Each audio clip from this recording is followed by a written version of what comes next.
Hello students, DMV academy classes में आप सभी का स्वागत है।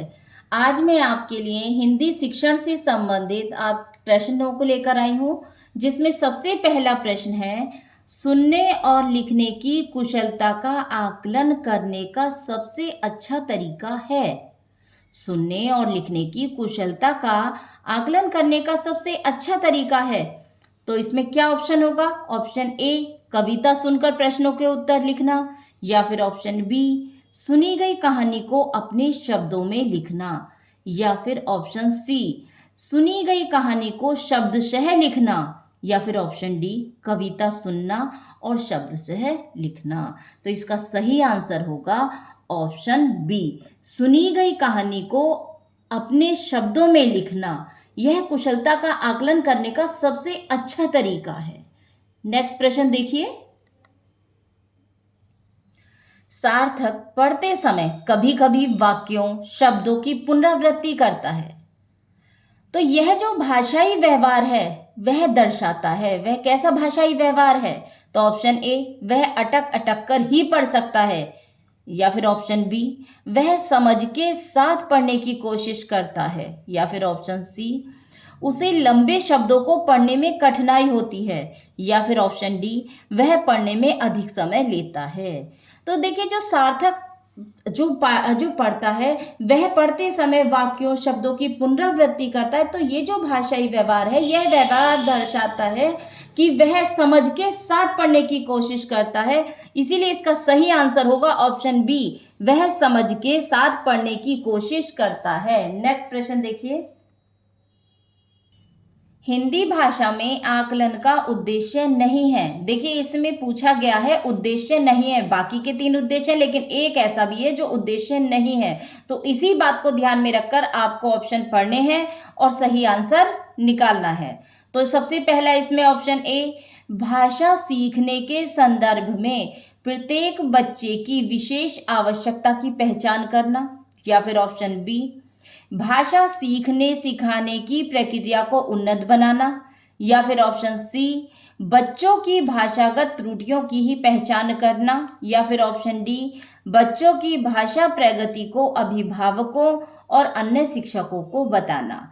तो इसमें सही आंसर होगा ऑप्शन सी, बच्चों की भाषागत त्रुटियों की ही पहचान करना। ये गलत है, तो ये उद्देश्यों में शामिल नहीं है। तो इसका सही आंसर ऑप्शन सी। नेक्स्ट प्रश्न देखिए, आपके विचार से प्राथमिक स्तर पर उत्कृष्ट लेखन कार्य का उदाहरण है।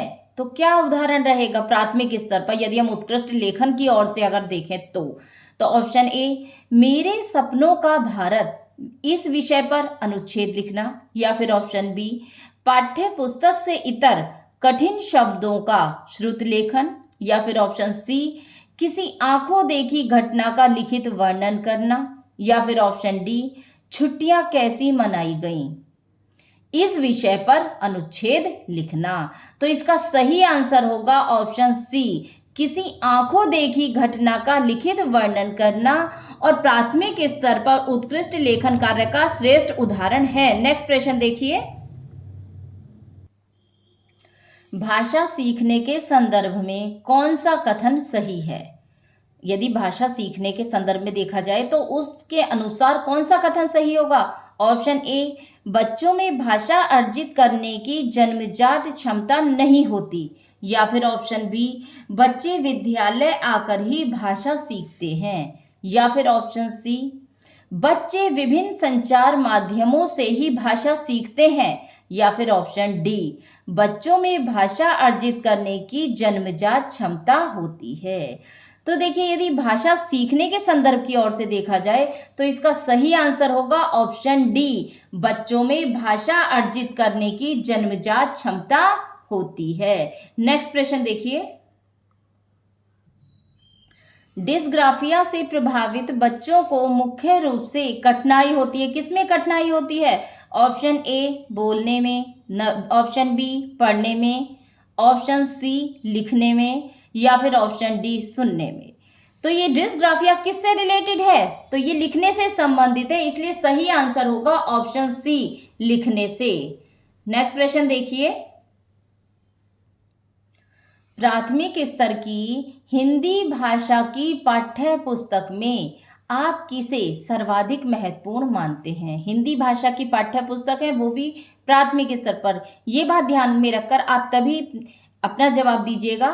ऑप्शन ए नैतिक मूल्यों वाली कहानी कविताएं, या फिर ऑप्शन बी बहुतायत में दिए गए अभ्यास कार्य, या फिर ऑप्शन सी हिंदी भाषा को विविध रूप देने वाली रचनाएं, या फिर ऑप्शन डी बहुत प्रसिद्ध लेखकों की प्रसिद्ध रचनाएं।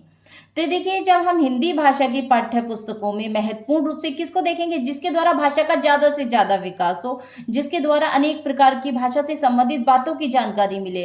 तो इसलिए सही आंसर होगा ऑप्शन सी हिंदी भाषा को विविध रूप देने वाली रचनाएं। नेक्स्ट प्रश्न देखिए, बहुभाषिक कक्षा में बच्चों की भाषाएं। ऑप्शन ए शिक्षक के लिए बेहद जटिल चुनौती है, या फिर ऑप्शन बी आकलन की प्रक्रिया को बाधित करती है, या फिर ऑप्शन सी भाषा सीखने की प्रक्रिया को बाधित करती है, या फिर ऑप्शन डी संसाधन के रूप में कार्य कर सकती है। देखिए, सही आंसर होगा इसका ऑप्शन डी।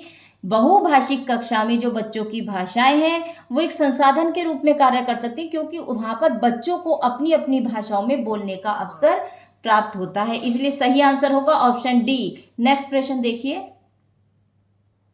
भाषा सीखने और भाषा अर्जित करने में अंतर का मुख्य आधार है। ऑप्शन ए भाषा का लिखित आकलन, या फिर ऑप्शन बी भाषा का उपलब्ध परिवेश, या फिर ऑप्शन सी भाषा की जटिल संरचनाएं, या फिर ऑप्शन डी भाषा की पाठ्य पुस्तकें। तो इसका सही आंसर होगा ऑप्शन बी भाषा का उपलब्ध परिवेश। नेक्स्ट प्रश्न देखिए,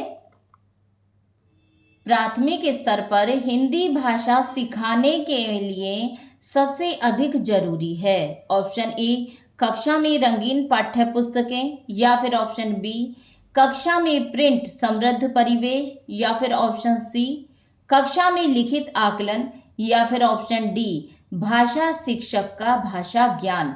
तो देखिए, प्राथमिक स्तर पर हिंदी भाषा सिखाने के लिए सबसे जरूरी है कक्षा में प्रिंट समृद्ध परिवेश। इसीलिए इसका सही आंसर होगा ऑप्शन बी।